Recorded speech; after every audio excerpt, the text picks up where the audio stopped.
My 2-minute conviction this week, team, is that one of the most attractive qualities of both emerging and established mature leaders is the spirit of teachability. Being teachable is not just the ability to gain information or the intellect that goes along with it, but it's the willingness, it's the attitude to inviting people to speak into your world. Humility is such an important precursor to being teachable.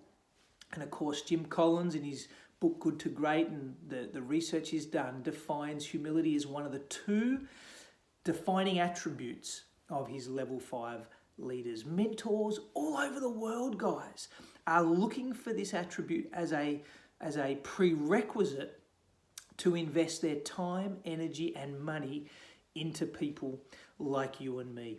So here's how you know you're teachable. Number 1, you are really comfortable to let other people speak first, whether it's just a conversation, a discussion, whether it's a disagreement, and certainly in team meetings, you will let the other parties give their opinions, frame their recommendations, air their thoughts in the first instance, long before you give your own perspective, form any conclusions, or especially make any decisions.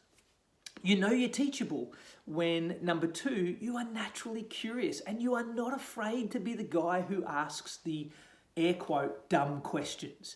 You are so inquisitive, you have an inquiring mind, and you are a prolific questionnaire of people, of their knowledge, of their experience, of their wisdom, of their perspective. It's just naturally brims out of you. Number 3, leaders are learners, leaders are readers, and so you know you're teachable when you are a prolific reader of information. You consume material. You never assume that you have all the knowledge or information or perspective on a topic, and you are very happy to learn from the writings of others. Team, I encourage you, it's my 2-minute conviction, be people who are teachable, and you will attract continuous investment into your life. Build this attribute in those around you, but be a great exemplar of this in your own life. Have a wonderful week.